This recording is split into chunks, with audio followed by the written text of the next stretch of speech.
My God, I hate drugs.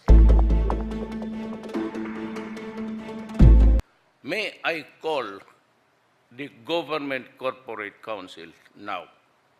Are you in this? Nandito ka? Kasi kung nandito ka, lumabas ka, you are fired. I do not need you, and maybe you do not need me.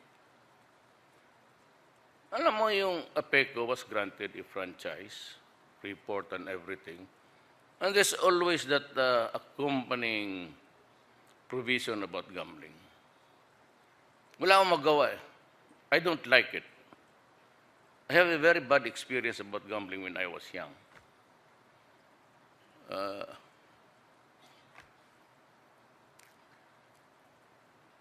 I've been discouraging people about the gambling is tolerated as if you just, pati itong mga pirya-piryahan, kasali na mga barangay captains and mayors especially. You run your town or municipality as if you are really the chosen one and not the elected worker of government. Yan ang mahirap dito sa gobyerno na to. When you are granted a franchise to conduct gambling in a certain facility, it does not include farming out that franchise to other cities and provinces. Kasi pagka ganun, then you can rumble on, following your theory, you can rumble on to give permits beyond the shores of Luzon, and you can do it in Siasi, Hulo. Kung hindi pa ka naman gago.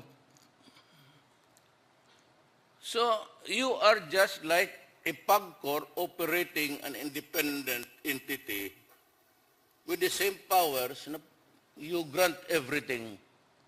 Hindi ka tarantadong put. So, ganon ang gobyerno yan. And I have been trying to be patient with everybody.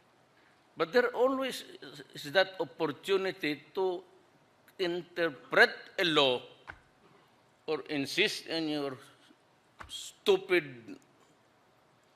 proposition until the problem gets out of hand. So marami na, every day I've been firing an undersecretary, a secretary. Now I'm firing the Government Corporate Council himself. Alam mo, sa totoo lang, maraming abogado dyan naghihintay sa labas. There are thousands of lawyers that are waiting for an appropriate opportunity to work in government. Hindi na ako kailangan magtanong. All I have to do is just look around. Marami Pilipino na gustong trabaho niyan. Hindi ko na kailangan itong mga lecheng.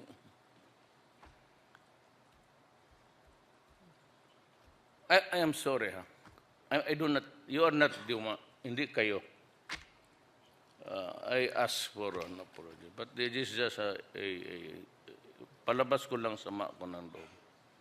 Because now we are talking about graft and corruption, we are talking about red tape and everything. And yet it continues to, well, nandito man kayo, kaibigan man tayo, do not take it personally. Kasi galit ako doon sa, di man ako pwedeng magalit sa inyo, lalo na sa iyo. Paganda mo,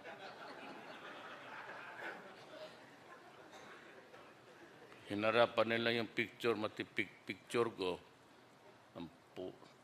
Tapos, I suppose that picture of mine was taken during a flag ceremony. Kasi nakandyan ang dibdib ko, tapos kaharap kita. Talagang, pero kung gusto mong totohanin, okay man lang sa akin. Ang buhay na ito eh. It's so exasperating. Nahihiya ako sa tao Bakit ganon ang nangyayari sa gobyerno? And I seem to be at a loss kung paano kita, kung patayin kita o DDS kita o sagasaan. Bakit pumapasok ng gano'n na nakakahiya nga sa, it had to take Congress to, it's a very simple standards. Yun lang. So I suppose that the executive department can do it. Congress na ito. Hindi lang sa akin. Kung sa atin lang, medyo magkahiyaan pa. Pero tayo dito, napapahiya talaga ako. So, itong online, pati yung sinabi ko na ayaw kong gustong magpila ang Pilipino. Kasi ang ordinaryong Pilipino walang matakbuhan eh. They do not have the money to hire law offices or even fixers for a price. And they have to do it. And some of them are from the provinces, or most of them. At pupunta lang dito to transact a business. They find it hard to move around because of the traffic. So it's one item, and there are about 10 to complete. They can only accomplish one item a day. At kailangan pala ng pera sa hotel. Kailangan pa ng pera sa lahat. Isa rin dyan na ayaw ko, nakikita ko. Ito namang ombudsman. Silang lahat dyan, huwag na yung paalis na Morales na yan. You better, I've been a prosecutor all my life. Before yan magpunta dito yung, pag hindi mo mademanda yung mayor, hindi mo mademanda yung gobernador, o hindi mo mademanda kung sino, i-demanda nyo mga assessor, mga treasurer, at pupunta sila dito to face charges.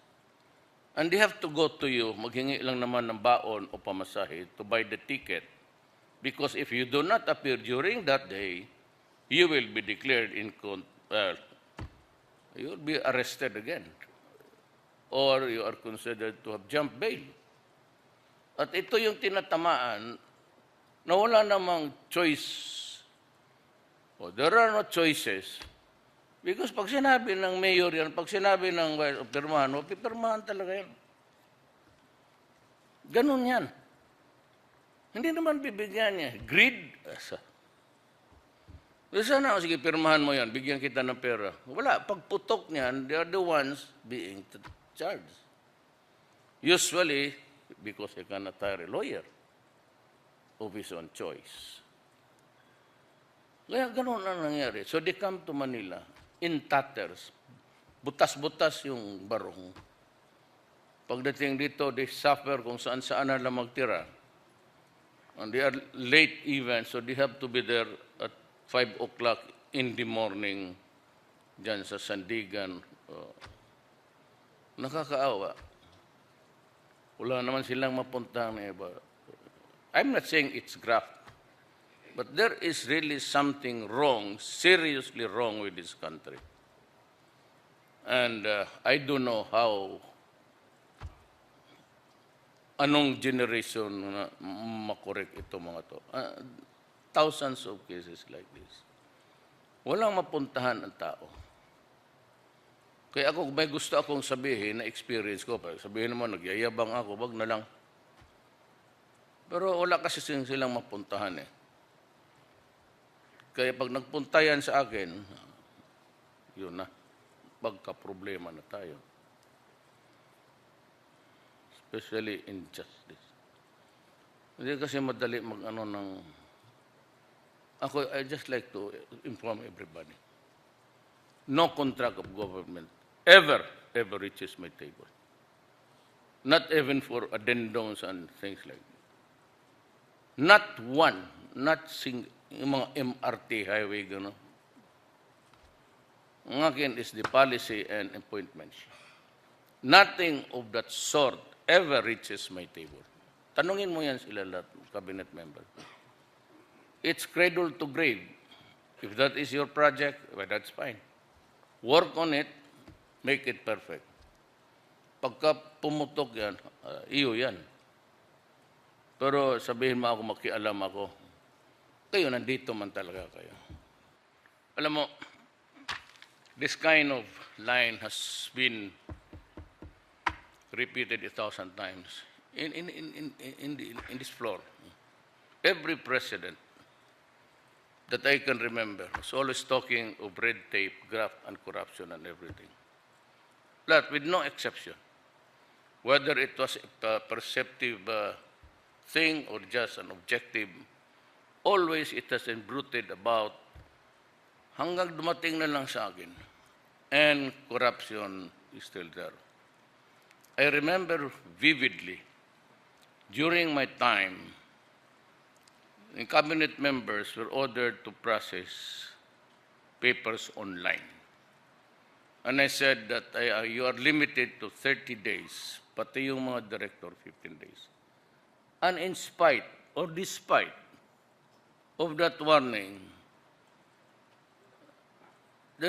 seems to be a inadequate or a haphazard implementation of those suggested procedures.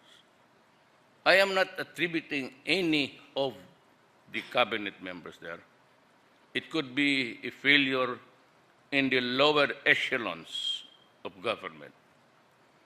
Pero ito mang graft and corruption is a favorite, parang chewing gum, that it's just being used every day to wash off the dirt and spit it out when the taste runs out. And it is periodically and seasonably done all throughout the years na nandito tayo sa opisina. Me, I have fired several, and I will